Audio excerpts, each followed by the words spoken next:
Let's look at issues with fractions. Just as a reminder, on this first one, we're adding two fractions, and the reminder here is that you cannot add fractions unless the denominators are the same. So I'm going to write that.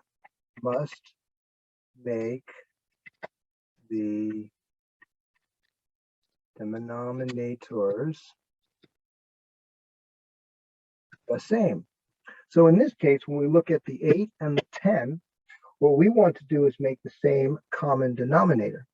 So 8 times 10 would be equal to 80. But if you think about it, if you do 8 times 5 and 10 times 4, the number, so 8 times 5 would be 40, and 10 times 4 would be 40. So 40 is actually the best common denominator because it's smaller than 80. So you can do this with 80, but then you would have to do some reducing. So let's do this first with changing that. I'd multiply the 8 times 5 and the 10 times 4. But that means I have to do it on top also. So what we're really doing is we're multiplying by the number 1, 5 over 5. Oops, I put a 5 there, it should be a 4, and 4 over 4. So I'm multiplying 3/8 by 1. I'll put the 3, let's see. So what I'm doing is I'm multiplying 3/8 times 5 over 5, which is 1. And that gives me 15 over 40 plus 7/10 times 4 over 4, which gives me 21 over 40. Oh no, not 21, 28. Good, now I've got my numbers right there. And because these are the same, now I can add the two numbers above. So that makes it 43 over 40.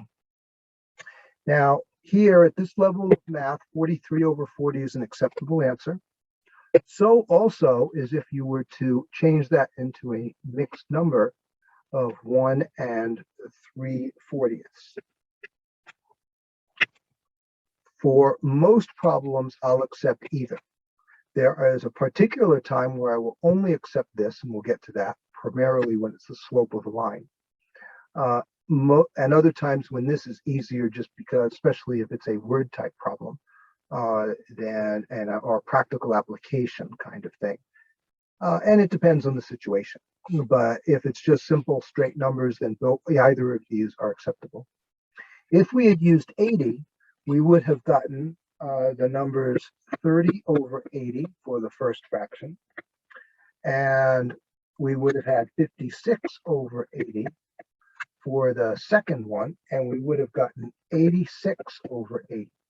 If you left your answer like that, it would be wrong because it's not reduced. So remember, must reduce. Fractions. Always, always, always, always, always, always, always, always. Okay. There are so few exceptions that I won't even talk about them. This was as far as reducing fractions. On this particular case here, if I were to divide these by 2 each, I would get the 43 over 40 that I had over there. So reducing it would give me the correct answer. This is correct. This one's not correct yet because it's not been reduced. All right. These issues I mentioned already. Let's just review it. That fractions must be reduced. So that means this would have to be changed to 11 over 10. And improper fractions are acceptable. So 11 over 10 is a good answer. And this one's a good answer. And it depends mainly on the context.